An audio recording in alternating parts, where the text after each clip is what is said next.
Halo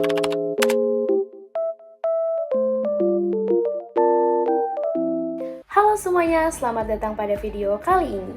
Pada video kali ini, saya ingin memberikan sedikit tutorial mengenai cara membuat faktur pajak keluaran di aplikasi e-faktur sampai tahap upload.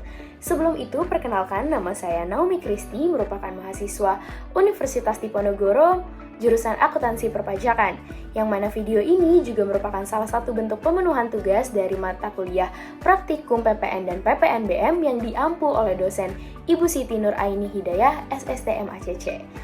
Oke, mungkin di sini teman-teman sekalian masih bingung apa itu faktur pajak keluaran.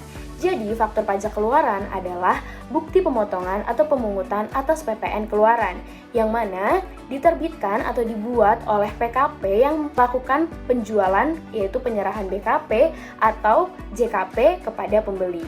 Tanpa berlama-lama lagi, langsung saja kita simak video tutorial pembuatan faktur pajak keluaran. Pertama-tama kita buka aplikasi e-faktur pajak, kemudian akan muncul notifikasi, pilih database dan pilih local database, kemudian klik connect. Selanjutnya isi nama user dan juga password dari akun e-faktur pajak yang kita miliki, kemudian klik login. Dan akan muncul informasi mengenai PKP yang bersangkutan. Aplikasi e-faktur pajak terdapat menu file, faktur, dokumen lain, SPT, referensi, manajemen upload, dan help. Kemudian kita klik menu referensi dan klik referensi nomor faktur untuk menginput rekam referensi nomor seri faktur pajak apabila belum terdaftar.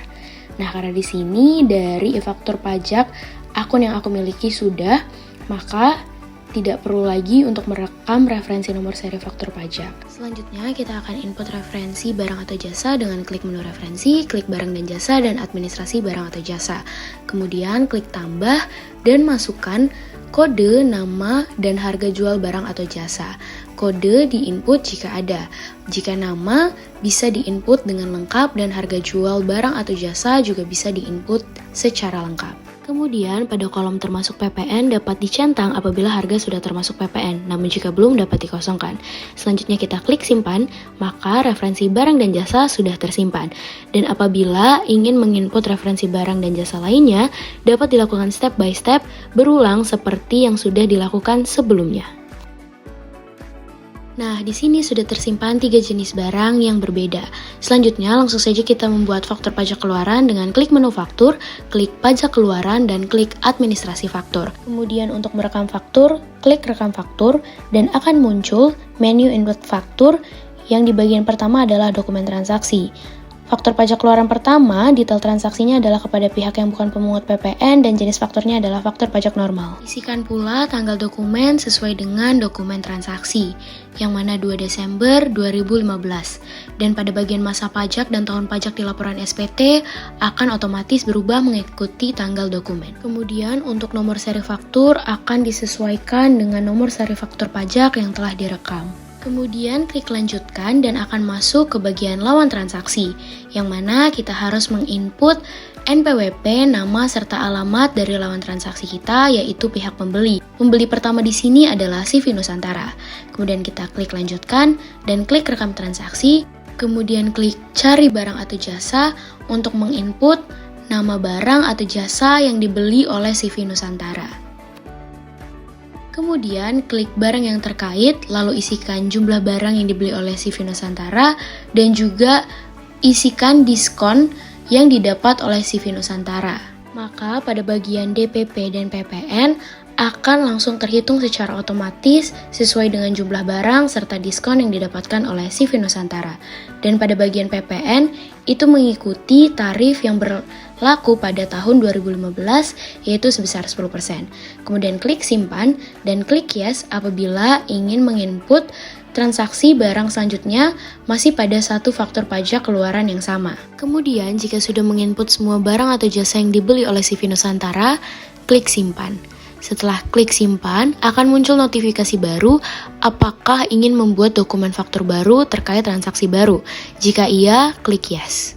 Kemudian isikan dokumen transaksi sesuai dengan transaksi terbaru, yaitu tanggal dokumen 17 Desember 2015. Kemudian klik lanjutkan, isi pula NPWP, nama, serta alamat lawan transaksi di faktur pajak keluaran kedua ini. Lalu klik lanjutkan dan klik rekam transaksi untuk merekam nama barang atau jasa apa saja yang dibeli oleh PT Tarungga Baja.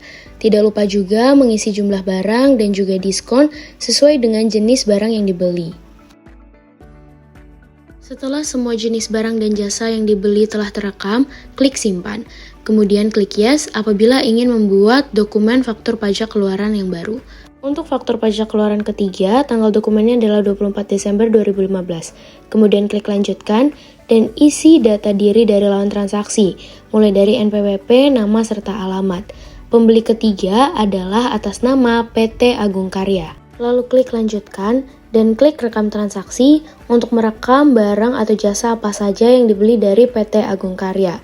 Lakukan hal yang sama seperti mengisi jumlah barang dan juga diskon sesuai dengan jenis barang yang dibeli. Setelah semua barang atau jasa yang dibeli PT Agung Karya telah terekam, klik simpan. Dan jika tidak ingin membuat dokumen faktur baru, klik no. Berikut adalah daftar faktur pajak keluaran yang telah berhasil dibuat mulai dari faktur pajak keluaran CV Nusantara, PT Tarungga Baja, dan PT Agung Karya.